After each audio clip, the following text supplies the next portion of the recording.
જય માતાજી મિત્રો, સ્વાગત છે તમારા આજે અમારા નવા બ્લોગ વિડીયોમાં. તો મિત્રો શટર આડું કરી રહ્યા છે આપણે 8 વાગે છે અને હું તમને અમારા શંકરભાઈથી મળાવીશ. તો વિડીયો ગમે તો લાઈક અને સબસ્ક્રાઈબ કરીને જજો. અને હેડો આપણે શંકરભાઈ પાસે જઈશું અને તમને મળાવશું ને શંકરભાઈથી. તો હેડો આપણે જઈશું.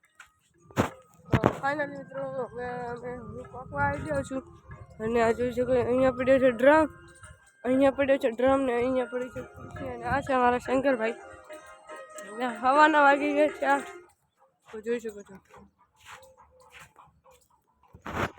અને હું તમને અમારા દેખાડીશ. અને અહીંયા છે ચબૂતરો, જોઈ શકો છો.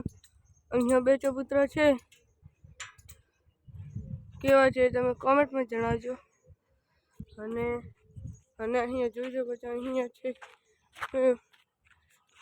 કે અહીંયા કબૂતર ઊભા છે અને પાણીનું ટોપું છે અને અહીંયા કડો પણ છે અને અહીંયા ઝાડ પણ વાવી દીધા છે. અને હું તમને દેખાડીશ અમારા તુલસી માતા. આ જોઈ શકો બ્લોગ વિડીયોમાં તમે. અહીંયા તુલસી માતાને અમે પૂછતા હતા વાહેલા. અને હવે આ જોઈ શકો છો, આ ઝાડનું નામ શું છે તમે કોમેન્ટમાં જણાવજો.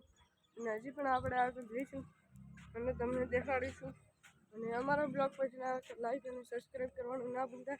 જરૂરથી લાઈક અને સબસ્ક્રાઈબ કરીને જજો. અને જોઈ શકો છો હવે. તો ફાઇનલી મિત્રો શંકરભાઈ ભરી રહ્યા છે ફોનનો દોડિયા અને આ છે મારા પપ્પાને. આ જોઈ શકો છો શંકરભાઈ, તમે બ્લોગમાં શું કહેવા માંગશો?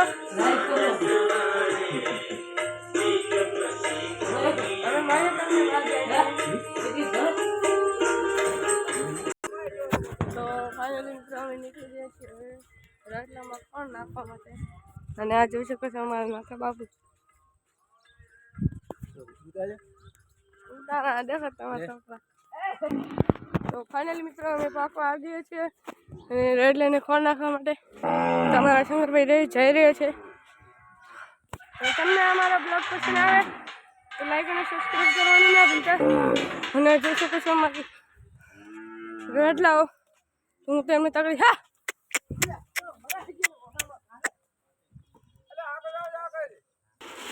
તો હવે ફાઇનલી મિત્રો હું તમને શંકરભાઈથી મળીશ.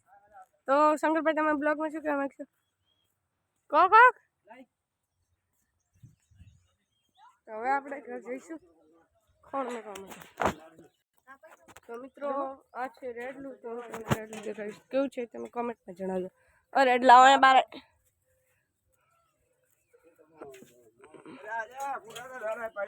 આ જોઈ શકો છો અહીંયા રેડલું કેવું રૂપાળ છે તમે કોમેન્ટમાં જણાવજો. જોઈ શકો છો બ્લોગ વિડીયોમાં. અરે ભાઈ ઉભો તરફ સા પીવો છે. જોઈ શકો છો મારા બ્લોગ વિડીયોમાં.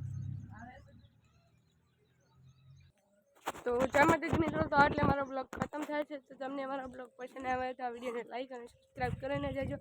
મળીએ બીજા બ્લોગમાં. તબ તક કે લીએ બાય.